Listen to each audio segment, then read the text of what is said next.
نحمدہ و نصلی علی رسولہ الکریم۔ آج ہم بات کریں گے کہ صحابہ کرام رضوان اللہ علیہم اجمعین کیا معیار حق ہے، کیا وہ حق اور باطل کی کسوٹی ہے یا نہیں، اس کے بارے میں ہم بات کریں گے۔ آپ سب سے گزارش ہے کہ اگر آپ ہمارے چینل پر نئے ہو تو ہمارے چینل کو سبسکرائب کریں تاکہ آنے والے تمام ویڈیوز آپ تک آسانی سے پہنچ سکیں۔ تو حضور اکرم صلی اللہ علیہ وآلہ وسلم کے تمام صحابہ معیار حق ہیں اور حق اور باطل جانچنے کی کسوٹی ہیں، اور ان کا اتباع کرنا دنیا اور آخرت کی کامیابی ہے۔ لہٰذا جو شخص صحابہ کے معیار حق ہونے کا انکار کرے وہ فاسق فاجر ہے اور اہل سنت والجماعت سے خارج ہیں۔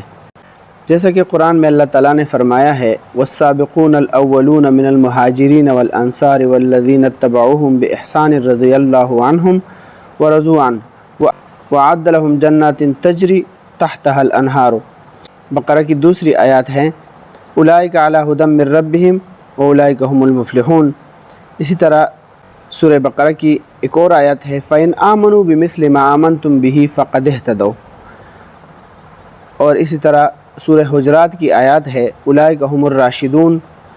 اسی طرح سورہ بینہ کی آیات ہے رضی اللہ عنہم ورضوا عنہ۔ تو مشکوٰۃ المصابیح کے اندر باب الاعتصام بالکتاب والسنہ صفحہ نمبر 30 میں حدیث ہے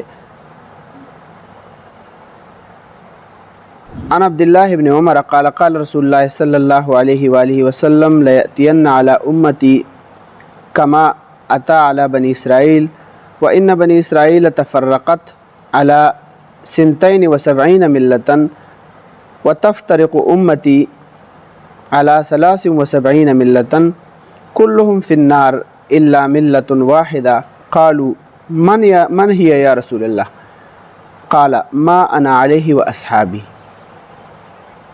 تو یہاں پر اہل سنت والجماعت کی جو نشاندہی نبی علیہ الصلوۃ والسلام نے کی ہے وہ اس حدیث کے اندر کی ہے۔ اسی طرح دوسری روایت ہے جس کے اندر بھی نبی علیہ الصلوۃ والسلام نے اسی طرح ارشاد فرمایا ہے۔ تیسری حدیث ہے صفحہ نمبر 554 پر۔ اسی طرح پانچویں حدیث ہے صفحہ نمبر 560 پر۔ تو ان سب احادیث اور آیات کو جمع کر کے اس سے یہی معلوم ہوتا ہے، یہی ثابت ہوتا ہے کہ صحابہ تمام کے تمام جو ہے وہ معیار حق ہے، اور ہمارے لیے یعنی امت محمدیہ کے لیے حق اور باطل جانچنے کی اور پرکھنے کی کسوٹی ہے۔ لہٰذا جو شخص اس سے انکار کرے وہ فاسق فاجر ہے اور اہل سنت والجماعت سے خارج ہے اور وہ گمراہ ہے۔